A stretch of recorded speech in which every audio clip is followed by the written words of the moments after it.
Abay, si Rowena Guanzon mukhang kinampihan si VP Sara Duterte para sa 2028 election. Di ba kakamping to? Nako, may mag-iiyakang mga pink ina dyan. Mga kakamping pala dyan.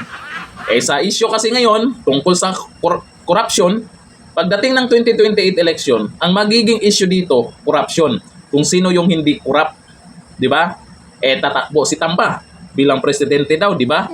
Ngayon, kung magtapat sila, VP Sara, 125 million petotet confidential fund at mayroon namang paliwanag din ang COA dyan at confidential fund at hindi pa nila napatunayan yan versus billion flood control projects anomaly at hindi lang yan yung mga insertion sa 2025 budget. O eto, ang video. Akala ng mga ito, makakalimutan natin ito. Mga kababayan, ang issue sa 2028 sa pagpili ng presidente ay korupsyon. Sasabihin na naman nila si Sara Duterte may corruption din sa 125 million na confidential funds.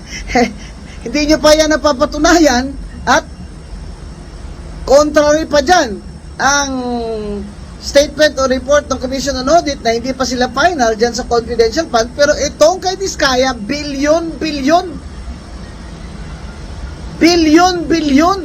at nanggaling mismo sa ating General Appropriations Act. Sino naman po talaga ang bossing ni Saldico? Sino naman po talaga ang mastermind ng budget ng 2025? Hindi po ba ang speaker at ang kanang kamay niya, si Appropriations Chair Saldico?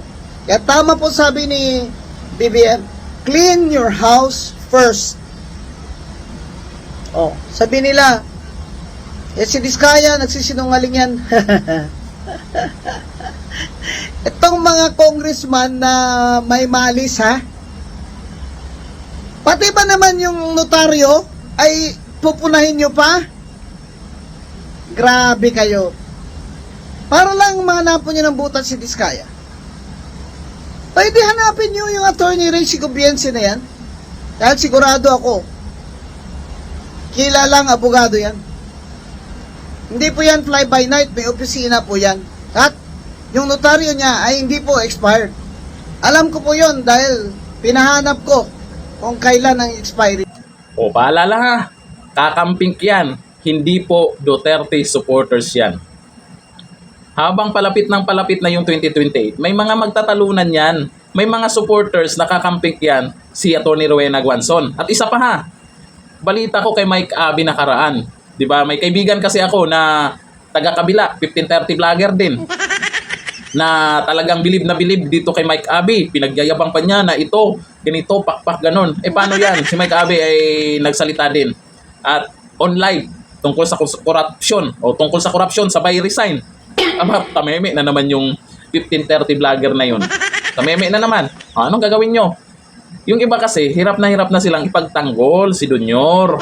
Eto, ang sabi ni Dick Lon, kaya nga ma'am, suportahan nyo si Inday Sara Duterte kahit alam namin nakakamping ka. Kasi wala na po matino na tatakbo. Kung meron man, mga bata-bata din yan ng mga nakaupo ngayon na buhaya. So ang alam ko, malinis at tapat dyan si Sara lang.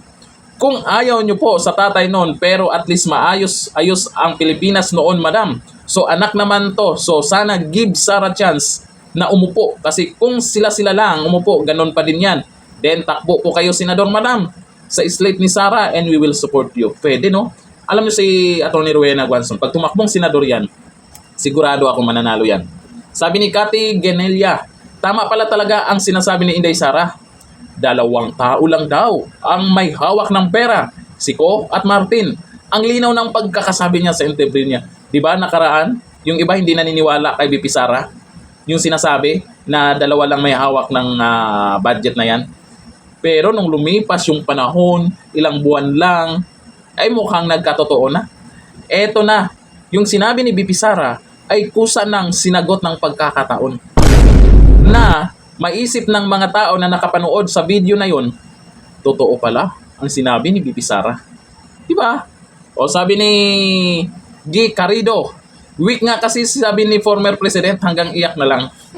Yun nga ang ginawa kasi ni Dunyor nakaraan. Iyak-iyak lang dahil naawa siya doon sa ginawa sa mga tao para lang itong politiko na to ay magpayaman. Hindi naman pwedeng hanggang iyak-iyak lang.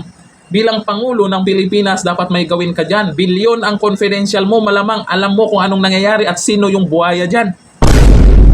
Baka naman, hindi mo kayang tanggalin yan. Baka naman pag tinanggal mo yan, kakanta yan. At ang kakantahin, pangalan mo yan. Sana naman, sa September 13, sa mga patulog-tulog dyan, sa mga nangyayaring nakawan, sa pera ng taong bayan, sa mga natatakpan, gising. Ganito na, thank you. Bye-bye.